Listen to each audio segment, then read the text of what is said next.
Hi hello ಎಲ್ಲರಿಗೂ ನಮಸ್ಕಾರ. ಎಲ್ಲ ಹೆಂಗಿದ್ದೀರಾ? ನಾನಂತೂ ತುಂಬ ಚೆನ್ನಾಗಿದ್ದೀನಿ. ಹೋಪ್ ನೀವೆಲ್ಲ ಚೆನ್ನಾಗಿದ್ದೀರಾ ಅಂತ ಅಂದ್ಕೊಂಡಿದ್ದೀನಿ. ಇವತ್ತು ಬೆಳಿಗ್ಗೆನೇ ಬ್ಲಾಗ್ನ ಸ್ಟಾರ್ಟ್ ಮಾಡ್ತಾ ಇದ್ದೀನಿ. ಹಿಂದಿನ ದಿನ ರಾತ್ರಿಯೇ ಎಲ್ಲ ಪಾತ್ರೆಗಳನ್ನ ತೊಳೆದಿಟ್ಟಿದ್ದೆ, ಬೆಳಗ್ಗೆ ಈಸಿ ಆಗುತ್ತೆ ಅಂತೇಳ್ಬಿಟ್ಟು. ಟೈಮ್ ಇತ್ತು ಹಿಂದಿನ ದಿನ ರಾತ್ರಿ, ಅದಕ್ಕೋಸ್ಕರ ಬೆಳಗ್ಗೆ ತಿಂಡಿಗೆ ಅಂತ ಹೇಳ್ಬಿಟ್ಟು ರಾತ್ರಿಯೇ ದೋಸೆ ಹಿಟ್ಟು ರುಬ್ಬಿಟ್ಟಿದ್ದೆ. ಸೊ ಬೆಳಗ್ಗೆ ಎದ್ಬಿಟ್ಟು ಚಟ್ನಿ ಎಲ್ಲ ಏನು ಆಲೂಗಡ್ಡೆ ಪಲ್ಯ ಆ ಥರದ್ದು ಬೇಡ, ಡಿಫ್ರೆಂಟಾಗಿ ಆಲೂಗಡ್ಡೆ ಸಾಗು ಮಾಡೋಣ ಅಂತೇಳ್ಬಿಟ್ಟು. ಅಂದರೆ ಈಗ ಸಾಗುಗೆ ಒಗ್ಗರಣೆಗೆ ಹಸಿಮೆಣ್ಸಿನ್ಕಾಯಿ, ಸ್ವಲ್ಪ ಕರಿಬೇವು, ಈರುಳ್ಳಿ, ಟೊಮೊಟೊ ಹಣ್ಣು ಮತ್ತು ಕೊತ್ತಂಬರಿನ ಹೆಚ್ಕೊಂಡು ಇಟ್ಕೊಂಡಿದ್ದೀನಿ. ಇಲ್ಲೊಂದು ಕಡೆಗೆ ಇವಾಗ ಆಲೂಗಡ್ಡೆ ಬೇಯಿಸಿದ್ನಲ್ಲ ಅದನ್ನೆಲ್ಲ ಸ್ಮ್ಯಾಶ್ ಮಾಡಿ ಇಟ್ಕೊಂಡಿದ್ದೀನಿ. ಅದ್ರ ಜೊತೆಗೆ 1-2 ಸ್ಪೂನ್ ಕಡಲೆ ಹಿಟ್ಟನ್ನ ಅದರೊಳಗಡೆ ನೀರೆಲ್ಲ ಹಾಕಿ ಆ ಥರ ಫುಲ್ಲು ಏನು ಗಂಟು ಇಲ್ದಂಗೆ ಆ ಥರ ಫುಲ್ ಕಲಿಸ್ಕೊಂಡು ಇಟ್ಕೊಂಡು ಮಾಮೂಲಿ ಒಗ್ಗರಣೆ ಹಾಕ್ತೀವಲ್ಲ, ಸ್ವಲ್ಪ ಸಾಸಿವೆ, ಜೀರಿಗೆ, ಆಮೇಲೆ ಈರುಳ್ಳಿ, ಟೊಮೊಟೊ ಹಣ್ಣು, ಮೆಣಸಿನ್ಕಾಯಿ ಎಲ್ಲನೂ ಹಾಕ್ಬಿಟ್ಟು ಸ್ವಲ್ಪ ಅರಿಶಿನ ಪುಡಿ ಮತ್ತು ಸ್ವಲ್ಪ ಉಪ್ಪು ಹಾಕಿ ಅದು ಫುಲ್ ಎಲ್ಲ ಬಾಡೋದ್ಮೇಲೆ, ಅಂದರೆ ಇದೆಲ್ಲ ಬಾಡಿಸ್ಕೋಬೇಕು ಸ್ವಲ್ಪ ಒಗ್ಗರಣೆನ. ಈಗ ಒಗ್ಗರಣೆ ರೆಡಿಯಾಗಿದೆ. ಇವಾಗ ನಾವು ಕಲಸಿ ಇಟ್ಕೊಂಡಿರ್ತೀವಲ್ಲ ಕಡಲೆ ಹಿಟ್ಟು ಮತ್ತು ನೀರನ್ನ, ಅದನ್ನು ಒಗ್ಗರಣೆ ಒಳಗಡೆ ಹಾಕಬೇಕು. ಹಾಕ್ಬಿಟ್ಟು ಅದು ಫುಲ್ಲು ಒಗ್ಗರಣೆ ಸ್ಮೆಲ್ಲೆಲ್ಲ ಹಸಿ ಸ್ಮೆಲ್, ಆ ಕಡಲೆ ಹಿಟ್ಟಿನ ಹಸಿ ಸ್ಮೆಲ್ ಇರುತ್ತಲ್ಲ, ಆ ಹಸಿ ಸ್ಮೆಲ್ ಹೋಗೋವರೆಗೂ ಫುಲ್ಲು ಈ ಥರ ಕೈ ಆಡ್ತಾ ಇರಬೇಕು. ಅದು ಫುಲ್ಲು ಕೈ ಆಡ್ತಾ ಆಮೇಲೆ ಸ್ವಲ್ಪ ಗಟ್ಟಿ ಆಗುತ್ತಲ್ಲ, ಅವಾಗ ಗಟ್ಟಿ ಆದಾಗ ಅದಕ್ಕೆ ನಮಗೆ ಎಷ್ಟು ನೀರು ಬೇಕು, ಸಾಗು ಎಷ್ಟು ಬೇಕಾಗುತ್ತಲ್ಲ ಅಷ್ಟು ನೀರನ್ನ ಇದಕ್ಕೆ ಆ್ಯಡ್ ಮಾಡಿಕೊಂಡು ಅದನ್ನ ಕುದಿಯೋಕ್ಕೆ ಬಿಡಬೇಕು. ಇಲ್ಲಿ ನೋಡಿ, ಇವಾಗ ಇದು ನೀರು ಹಾಕಿದ್ವಲ್ಲ, ನೀರು ಹಾಕಿದ್ಮೇಲೆ ಚೆನ್ನಾಗಿ ಕುದೀತಾ ಇದೆ.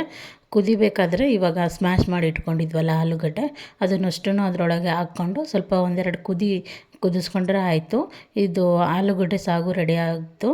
ಇದು ತುಂಬಾ ಚೆನ್ನಾಗಿರುತ್ತೆ ಟೇಸ್ಟು. ಮಕ್ಕಳಿಗಂದ್ರೂ ತುಂಬಾ ಇಷ್ಟ ಆಗುತ್ತೆ, ಯಾಕಂದರೆ ಖಾರ ಅದೆಲ್ಲ ಜಾಸ್ತಿ ಅನಿಸಲ್ಲ. ತುಂಬಾ ಟೇಸ್ಟ್ ಚೆನ್ನಾಗಿರುತ್ತೆ. ನೀವು ಒಂದು ಸಲ ಟ್ರೈ ಮಾಡಿ.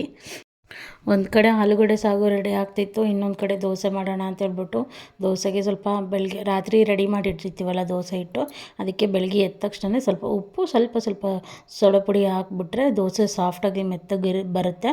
ಹಾಕಿಟ್ಟಿದ್ದೆ. ಇವಾಗ ದೋಸೆ ಹೊಯ್ಕೊಳ್ಳೋಣ ಅಂತೇಳ್ಬಿಟ್ಟು ದೋಸೆ ಹೊಯ್ತಾ ಇದ್ದೀನಿ. ನಾನು ಒಂದೇ ಸಲಕ್ಕೆ ದೋಸೆ ಎಲ್ಲ ಒಯ್ದು ಇಟ್ಬಿಡ್ತೀನಿ. ಎಲ್ಲರೂ ನಾವು ಒಟ್ಟಿಗೆ ಕುತ್ಕೊಂಡು ಊಟ ಮಾಡೋದಲ್ಲ, ಅದಕ್ಕೋಸ್ಕರ ಆಮೇಲೆ ಒಬ್ಬೊಬ್ಬರಿಗೆ ಒಯ್ಯೋಕ್ಕೆ ಕಷ್ಟ ಆಗುತ್ತೆ ಅಂತೇಳ್ಬಿಟ್ಟು ಎಲ್ಲ ಒಯ್ದು ಒಂದು ಕಡೆ ರೆಡಿ ಮಾಡಿ ಇಟ್ಬಿಡ್ತೀನಿ. ನಾನು ತಿಂಡಿನೂ ರೆಡಿ ಮಾಡಿದೆ. ತಿಂಡಿ ರೆಡಿ ಮಾಡಿಬಿಟ್ಟು ಅಮ್ಮ ಸ್ನಾನ ಮಾಡಿ ಪೂಜೆ ಮಾಡಿದ್ರು.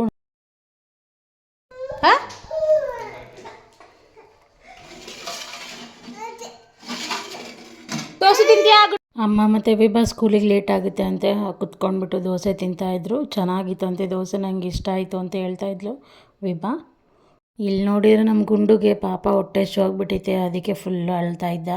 ದೋಸೆ ತಟ್ಟೆ ಎಲ್ಲ ಇಟ್ಟಿದ್ವಲ್ಲ ಮೇಲ್ಗಡೆ, ಅದನ್ನೆಲ್ಲ ಎಳಿತಿದ್ದ. ಪಾಪ ಹೊಟ್ಟೆ ಹೋಗ್ಬಿಟ್ಟೈತೆ ಅವನಿಗೆ. ಅದಕ್ಕೆ ಅವನಿಗೂ ದೋಸೆ ತಿಂಡಿ ತಿನ್ಸೋಣ ಅಂತೇಳ್ಬಿಟ್ಟು ನಾನು ಹೋಗಿ ಕುತ್ಕೊಂಡು ಇಬ್ಬರು ತಿಂಡಿ ತಿಂದ್ವಿ. ನನ್ನ ಮಗ ಅಂದರೂ ಸ್ವಲ್ಪ ಹೊಟ್ಟೆ ಶೋಧ ತಡ್ಕೊಳೋದಿಲ್ಲ. ದೋಸೆ ಬೀಳ್ತು.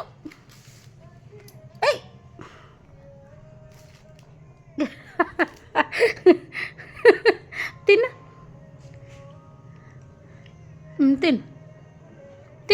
ನೀನು ತಿನ್ನು. ನಾನು ತಿನ್ಸಲ್ಲ, ನೀನೇ ತಿನ್ನು.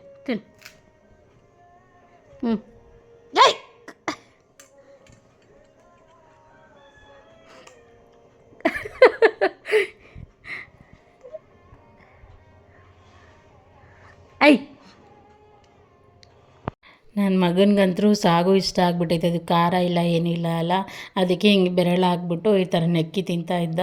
ಅವನು ಏನು ಮಾಡಿದ್ರು ನನಗೆ ನೋಡೋಕೆ ಒಂಥರ ಖುಷಿ, ಇಷ್ಟ ಆಗುತ್ತೆ. ಇಬ್ಬರು ತಿಂಡಿ ಮುಗಿಸಿದ್ವಿ. ನನ್ನ ಮಗನಿಗೆ ಇಲ್ಲಿ ನಾನು ಹಾಸಿದ್ದೀನಲ್ವ ಬೆಡ್ಶೀಟು, ಆ ಬೆಡ್ಶೀಟಲ್ಲಿ ಆ ಗೊಂಬೆ ತುಂಬ ಇಷ್ಟ ಆಗಿಬಿಟ್ಟೈತೆ. ಅವನಿಗಿನ್ನೂ ಮಾತಾಡೋಕ್ಕೆ ಬರಲ್ಲ. ಆ ಗೊಂಬೆ ನೋಡ್ಬಿಟ್ಟು ಈ ಅಂತ ತೋರಿಸ್ತಾ ಇದ್ದ. ಎಷ್ಟು ಅದು ಆ ಗೊಂಬೆ ನೋಡ್ಬಿಟ್ಟು ಅವನಿಗಂತೂ ಫುಲ್ ಖುಷಿ. ಅದನ್ನು ಗೊಂಬೆ ನೋಡ್ಬಿಟ್ಟು ಫುಲ್ ಆಟ ಆಡ್ತಿದ್ದ. ಅದಕ್ಕೆ ಅವನ್ನ ಆಟಾಡಿಸ್ಬಿಟ್ಟು ಅವ್ನಿಗೇನು ಸ್ನಾನ ಮಾಡಿಸ್ಲಿಲ್ಲ, ಹಂಗೆ ಮಲ್ಕೊಂಡ. ಮಧ್ಯಾಹ್ನ ಮಾಡಿಸೋಣ ಅಂತೇಳ್ಬಿಟ್ಟು ಹಂಗೆ ಮಲಗಿಸ್ದೆ. ಅಪ್ಪಾಜಿ ಮತ್ತು ತಮ್ಮ ಅವರು ಹೊಲದಲ್ಲಿ ಬೆಳೆದಿದ್ವಲ್ಲ ಭತ್ತ, ಹಂಗೆ ಇದ್ವು ಸಲ ಬೆಳೆದಿದ್ದು. ಅದನ್ನು ಹಾಕ್ಸ್ಕೊಂಬರೋಣ ಅಂತ ಹೋಗಿದ್ರು. ರೈಸ್ ಮಿಲ್ಲಿಗೆ ತೊಗೊಂಡೋಗಿ ಹಾಕಿಸ್ಕೊಂಡು ತೊಗೊಂಡು ಬಂದರು ಮನೆಗೆ. ಅದೇನಂದರೆ ಭತ್ತ ರೈಸ್ ಮಿಲ್ಗೆ ಹಾಕಿಸಿ ತೊಗೊಂಡು ಬಂದ ತಕ್ಷಣವೇ ಅದನ್ನು ಸ್ವಲ್ಪ ಗಾಳಿಗೆ ಆಡೋಕ್ಕೆ ಬಿಟ್ಬಿಡಬೇಕು, ಇಲ್ಲಾಂದರೆ ಅದು ಅಕ್ಕಿ ಬೂಸು ಬಂದುಬಿಡುತ್ತೆ. ಅದಕ್ಕೋಸ್ಕರ ಅದನ್ನೆಲ್ಲ ಹಿಂಗೆ ಕೆಳಗಡೆ ಪಾಟ್ ಹಾಸ್ಬಿಟ್ಟು ಅಳ್ತಾ ಇದ್ದೆ. ಇದ್ದೀವಿ. ಏನೋ ಈ ಅಕ್ಕಿ ಹೊಲದಲ್ಲಿ ಬೆಳೆದಿರೋ ಅಕ್ಕಿ ತಿಂದರೆ ಗ್ಯಾಸ್ಟ್ರಿಕ್ ಎಲ್ಲ ಆಗಲ್ಲ, ಆರೋಗ್ಯಕ್ಕೆ ತುಂಬ ಒಳ್ಳೆಯದು ಅಂತ ಹೇಳ್ತಾರೆ. ಮಕ್ಕಳಿಗೂ ಚೆನ್ನಾಗಿರುತ್ತೆ, ಮೆತ್ತಗಿರುತ್ತಲ್ವ ಅನ್ನ, ಅವರು ಇಷ್ಟಪಟ್ಟು ತಿಂತಾರೆ. ಅದ್ರ ಜೊತೆಗೆ ಒಂದು ಸ್ವಲ್ಪ ತುಪ್ಪ ಕಲಿಸ್ಬಿಟ್ಟು ತಿನ್ನಿಸಿದರೆ ಅವ್ರಿಗೆ ಇಷ್ಟ ಆಗುತ್ತೆ ತಿನ್ನೋಕ್ಕೆ, ಮೆತ್ತಗಿರುತ್ತಲ್ವ. ಈಗ 1 ವರ್ಷದ್ದು 2 ವರ್ಷದ ಒಳಗಿನ ಮಕ್ಳು ಇರ್ತಾರಲ್ಲ, ಅವ್ರಿಗೆ ತುಂಬಾ ಚೆನ್ನಾಗಿರುತ್ತೆ, ಅದು ಮೆತ್ತಗಿರುತ್ತೆ ಅನ್ನ ತಿನ್ನೋಕ್ಕೆ. ಅಷ್ಟರೊಳಗೆ ನನ್ನ ಮಗಳು ಸ್ಕೂಲಿಗೆ ಹೋಗು ಅಂತಂದರೆ ಅರ್ಧಕ್ಕೆ ಸ್ಕೂಲ್ ಬಿಟ್ಟು ಮನೆಗೆ ಬಂದಿದ್ಲು. ನನ್ನ ತಲೆ ತಿನ್ನೋಕ್ಕೆ ಅರ್ಧಕ್ಕೆ ಸ್ಕೂಲ್ ಬಿಟ್ಟು ಮನೆಗೆ ಬಂದಿದ್ದಾಳೆ. ನಾನು ನೀವು ತಲೆ ಸ್ನಾನ ಮಾಡಬೇಕಿತ್ತು, ತಲೆ ಸ್ನಾನ ಮಾಡಿಕೊಂಡೆ. ಅಪ್ಪಾಜಿ ಇದ್ರಲ್ಲ, ಹೆಂಗಿದ್ರು ಪಾಪನ ಇಟ್ಕೊತಾರೆ ಅಂತ ಹೇಳ್ಬಿಟ್ಟು ನನಗೂ ಟೈಮ್ ಸಿಕ್ತು. ತಲೆ ಸ್ನಾನ ಮಾಡಿಕೊಂಡು ಕೂದಲೆಲ್ಲ ಆರಿಸ್ಕೊಂಡ್ವಿ. ಬಿಸಿಲು ಜಾಸ್ತಿ ಇತ್ತಲ್ವ, ಅದಕ್ಕೆ ಸ್ವಲ್ಪ ದಾಳಿಂಬೆ ಹಣ್ಣು ಹಾಕ್ಬಿಟ್ಟು ಅದಕ್ಕೆ ಸ್ವಲ್ಪ ಐಸ್ ಕ್ಯೂಬ್ ಹಾಕ್ಬಿಟ್ಟು ಜ್ಯೂಸ್ ಮಾಡಿದ್ದೆ. ವಿಭಂಗೆ ಮತ್ತು ಮೌರ್ಯಂಗೆ ಇಷ್ಟ ಆಗುತ್ತೆ ಅಂತೇಳ್ಬಿಟ್ಟು ಜ್ಯೂಸ್ ಮಾಡಿಬಿಟ್ಟು ಎಲ್ಲರೂ ಕುಡಿದ್ಬಿಟ್ಟು ಮಧ್ಯಾಹ್ನಕ್ಕೆ ಅಡುಗೆಗೆ ಸಂಜೆ ಬಂದು ಒಂದು ರಿಸೆಪ್ಷನ್ ಇತ್ತು, ಮದುವೆ ಇತ್ತು, ಮದುವೆಗೆ ಹೋಗ್ಬೇಕಿತ್ತು.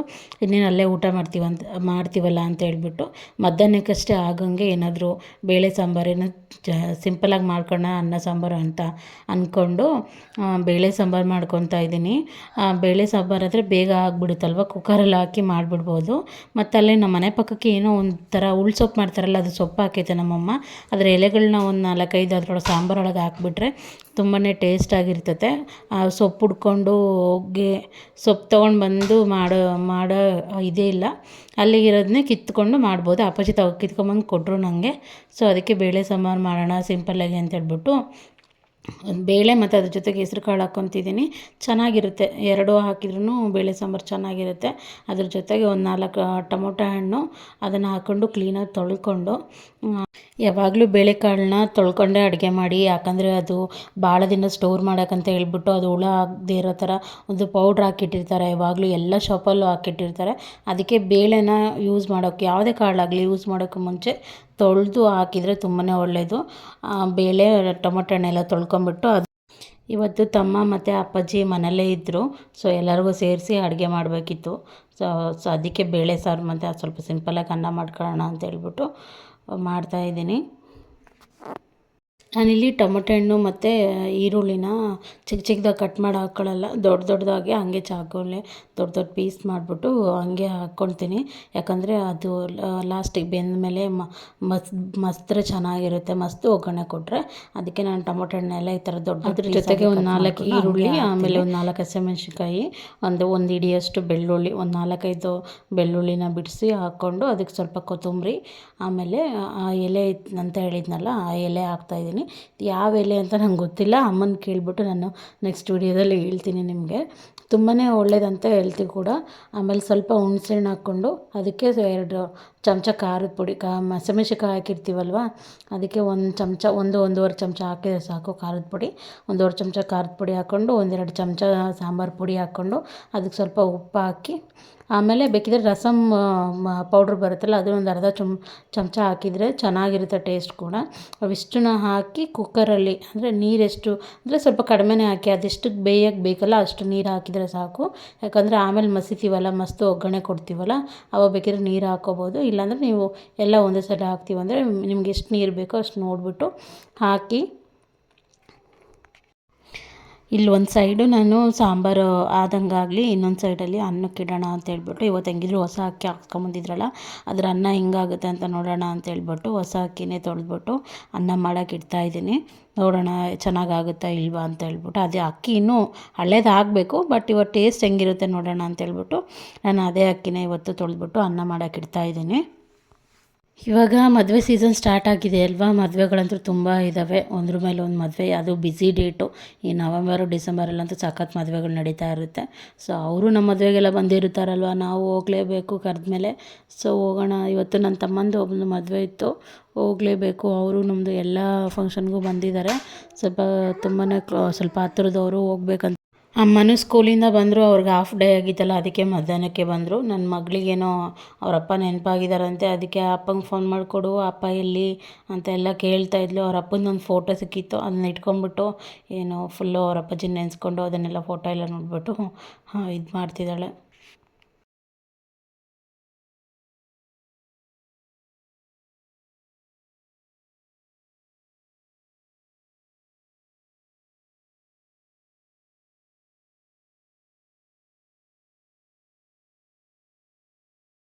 ಹೇಳು ಯಾರದು? ಇಲ್ವಾ? ಯಾರದು? ಹೆಂಗೈತೆ ಅಪ್ಪಾಜಿ?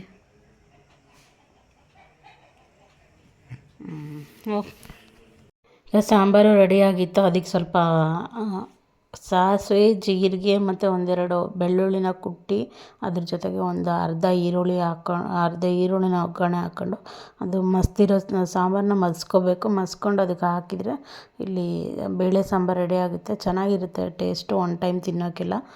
ಅದಕ್ಕೆ ಸ್ವಲ್ಪ ತುಪ್ಪ ಹಾಕ್ಕೊಂಡು ತಿಂದರೆ ಅಂತೂ ಇನ್ನೂ ತುಂಬ ಚೆನ್ನಾಗಿರುತ್ತೆ. ಮಕ್ಕಳಿಗೆ ತುಪ್ಪ ಹಾಕ್ಕೊಂಡು ಸಾಂಬಾರು ಜೊತೆಗೆ ತಿನ್ನಿಸ್ದೆ. ಎಲ್ಲರ ಜೊತೆಲಿ ಕುತ್ಕೊಂಡು ಊಟ ಮಾಡಿದ್ವಿ. ಅವಳು ಇದ್ದಾಳಲ್ಲ, ಅವ್ರ ತಮ್ಮಂಗೆ ಅವಳೇ ಊಟ ಮಾಡಿಸ್ತಾಳಂತೆ.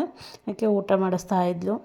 ಏನೋ ಅಕ್ಕ ತಮ್ಮ ಇಷ್ಟು ಪ್ರೀತಿಯಿಂದ ಇರೋದು ನೋಡ್ಬಿಟ್ಟು ನನಗಂತೂ ತುಂಬಾ ಖುಷಿಯಾಗುತ್ತೆ.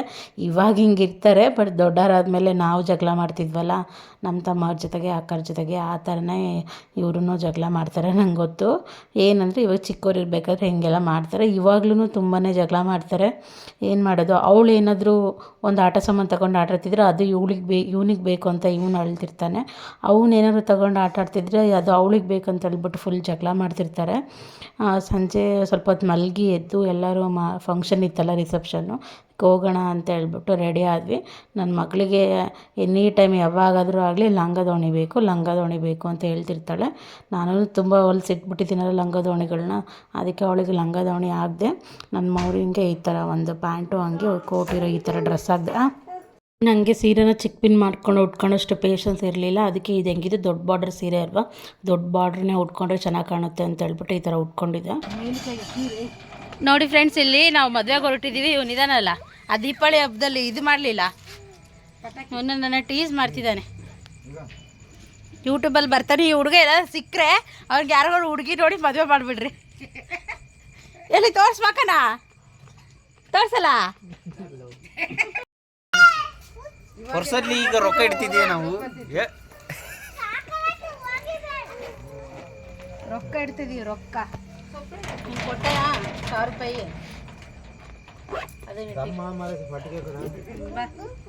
ನಡ್ರೋಗಣ. ರೆಡಿನಾ? ನಡ್ರೋಗಣ ಬರ್ರಿ. ಅಯ್ಯೋ, ಅಲ್ಲಾಗಲೇ ಬಂತು ಮಕ್ಕ. ಇನ್ನೇನು ವಿಡಿಯೋದಲ್ಲಿ ಇದು ವ್ಯೂಸ್ ಬರ್ತಿಲ್ಲ ಕಣರಕ್ಕ. ನಿನ್ನ ಹಾಕಿದ್ರೆ ವ್ಯೂಸ್ ಬರ್ತಿಲ್ಲ ಕಣ ಯೂಟ್ಯೂಬಲ್ಲಿ.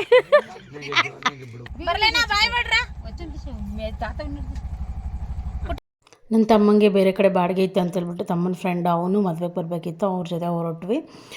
ಅಲ್ಲಿ ಇನ್ನೂ ರಿಸೆಪ್ಷನ್ ಅಪ್ಪಾಜಿ ಬರಲಿಲ್ಲ. ಅಲ್ಲಿ ಇನ್ನೂ ರಿಸೆಪ್ಷನ್ ಸ್ಟಾರ್ಟ್ ಆಗಿರಲಿಲ್ಲ. ಅದಕ್ಕೆ ಹೋಗಿ ಫಸ್ಟ್ ಊಟ ಮಾಡೋಣ, ಆಮೇಲೆ ಹೋಗ್ತಾ ಗಿಫ್ಟ್ ಕೊಟ್ಟು ಮಾತಾಡ್ಸ್ಕೊಂಡು ಹೋದ್ರೆ ಆಗುತ್ತೆ ಅಂತ ಹೇಳ್ಬಿಟ್ಟು ಫಸ್ಟ್ ಹೋಗ್ಬಿಟ್ಟು ಊಟ ಮಾಡ್ತಿದ್ವಿ. ಈ ಹುಡುಗರನ್ನ ಕಟ್ಕೊಂಡು ಊಟ ಮಾಡೋದು ಅಷ್ಟರಲ್ಲಿ ಐತೆ. ಇವನು ಮೌರಿನ ಹಿಡ್ಕೊಂಡು ಊಟ ಮಾಡೋದ್ರೊಳಗೆ ನನಗೆ ಫುಲ್ಲು ಊಟನೇ ಬೇಡ ಅಂತ ಅನಿಸ್ಬಿಡ್ತು. ಆ ಥರ ಆಯಿತು. ಆಮೇಲೆ ಹೋಗ್ಬಿಟ್ಟು ಹುಡುಗಿನ ಮಾತಾಡಿಸ್ಕೊಂಡು ಗಿಫ್ಟ್ ಕೊಟ್ಟು ಒಂದೆರಡು ಫೋಟೋ ತಗೊಂಡು ಅಂಕಲ್ ಆಂಟಿನ ಮತ್ತು ಹುಡುಗಿನ ಎಲ್ಲನೂ ಮಾತಾಡಿಸ್ಕೊಂಡು ಸ್ಟೇಜಿಂದ ಕೆಳಗೆ ಇಳಿದ್ವಿ. ಹುಡುಗಿ ಅಂತೂ ತುಂಬ ಚೆನ್ನಾಗಿ ಕಾಣಿಸ್ತಿದ್ರು. ಡ್ರೆಸ್ ಸೆಲೆಕ್ಷನ್ನು, ಮೇಕಪ್ಪು ಎಲ್ಲನೂ ಸಖತ್ತಾಗಿತ್ತು. ತುಂಬ ಚೆನ್ನಾಗಿ ಕಾಣಿಸ್ತಿದ್ರು ಇಬ್ರೂ. ಇಲ್ಲಿ ನೋಡ್ರಿ ನನ್ನ ಮಗನ್ನ ಹೆಂಗೆ ಕೋಟೆಲ್ಲ ಕೆಳಗಡೆ ಇಳಿಸ್ಕೊಂಬಿಟ್ಟು ಹುಚ್ಚ ಸುದೀಪ್ ಅವರು ಹೋಗ್ತಾ ಇರ್ತಾರಲ್ಲ, ಆ ಥರ ಹಿಂಗೆ ಅಂತ ಹೋಗ್ತಾ ಇದ್ದಾನೆ. ಅಯ್ಯೋ ದೇವರೇ. ಆಮೇಲೆ ಹೋಗೋಣ ಅಂತ ಹೊರಟ್ವಿ. ಅವರಿಬ್ಬರು ಇನ್ನೂ ಊಟಕ್ಕೆ ಹೋಗಿದ್ರು, ಊಟ ಮಾಡಿ ಇನ್ನೂ ಬಂದಿರಲಿಲ್ಲ. ಅದಕ್ಕೆ ಅವ್ರು ಬರಲಿ ಅಂತ ಕಾಯ್ತಾ ಇದ್ವಿ ಹೊರಗಡೆ. ಆಮೇಲೆ ನಮ್ಮಮ್ಮನ ಫ್ರೆಂಡ್ಸ್ ಎಲ್ಲ ಸಿಕ್ಕರು ಅಂತ ಹೇಳ್ಬಿಟ್ಟು ನನ್ನ ಫೋಟೋ ತೆಗಿಯಮ್ಮ ಅವ್ರ ಜೊತೆಗೆ ಅಂತ ಎಲ್ಲ ಹೇಳ್ತು. ಅವ್ರದ್ದೆಲ್ಲ ಫೋಟೋ ತೆಗೆದು ಮೂರೇನು ಲೈಟಿಂಗ್ಸ್ ಎಲ್ಲ ಹಾಕಿದ್ರಲ್ಲ, ಅವಳಿಗೂ ಫುಲ್ ಖುಷಿ. ಅದಕ್ಕೆ ಆಟ ಆಡ್ತಾಯಿದ್ರು ಅವರು. ನಾವು ಸ್ವಲ್ಪ ಅವ್ರ ಜೊತೆ ಎಲ್ಲ ಟೈಮ್ ಸ್ಪೆಂಡ್ ಮಾಡಿಬಿಟ್ಟು ಆಮೇಲೆ ಅವ್ರು ಬಂದರು. ಊಟ ಮಾಡಿಕೊಂಡು ಆಮೇಲೆ ಮನೆಗೆ ಹೊರಟ್ವಿ. ಆಮೇಲೆ ನಾನು ಉಟ್ಕೊಂಡಿರೋ ಸೀರೆ ಬಗ್ಗೆ ಹೇಳಲೇಬೇಕು. ಅದು ಬಂದುಬಿಟ್ಟು ನಾರಾಯಣಪೇಟ್ ಕಾಟನ್ ಸ್ಯಾರಿ ಅಂತ ಬಂದಿತ್ತವಲ್ಲ, ಒಂದು ಟೈಮಲ್ಲಿ ಫುಲ್ಲು ಟ್ರೆಂಡಿಂಗಲ್ಲಿತ್ತು. ಆವಾಗ ನಾನು ಅದು ತರಿಸ್ಕೊಂಡಿದ್ದ ಸೀರೆ. ಮತ್ತು ಕ್ವಾಲಿಟಿ ಕಲರು ಲುಕ್ ವೈಸ್ ಮಾತ್ರ ತುಂಬ ಸೂಪರಾಗಿದೆ. ಅದು ದೊಡ್ಡ ಬಾರ್ಡ್ರ್ ಇರೋದೇ ಒಂದು ಫುಲ್ ರಿಚ್ ಲುಕ್ ಕೊಡುತ್ತೆ ಅದು. ಇದರಲ್ಲಿ ಲಂಗ ದಾವಣಿ ಎಲ್ಲ ಟ್ರೆಂಡಿಂಗ್ ಬಂದಿತ್ತಲ್ವ ಅವಾಗ. ಅದಂದರೂ ಇನ್ನು ಲಂಗ ದಾವಣಿ ತುಂಬಾ ಚೆನ್ನಾಗಿ ಕಾಣುತ್ತೆ ಅನಿಸುತ್ತೆ. ಸೀರೆ ಲುಕ್ಕು ಅಷ್ಟೇ ತುಂಬ ಚೆನ್ನಾಗಿದೆ. ಬಟ್ ನಂಗೆ ಟೈಮ್ ಸಿಕ್ಕಿರಲಿಲ್ಲ ಅಂತ ಹೇಳ್ಬಿಟ್ಟು ನಾನು ಬಾರ್ಡ್ರದ್ದು ಉದ್ದ ಹಾಕೊಂಡ್ರೆ ಇನ್ನೂ ಚೆನ್ನಾಗಿ ಕಾಣುತ್ತೆ. ಯಾವುದೇ ಕಾರಣಕ್ಕೂ ಬಿಟ್ಕೊಡಲ್ಲ, ಹಿಂದಕ್ಕೆ ಹೋಯ್ತಾ ಇರ್ಬೇಕಂತ್ಯಾ.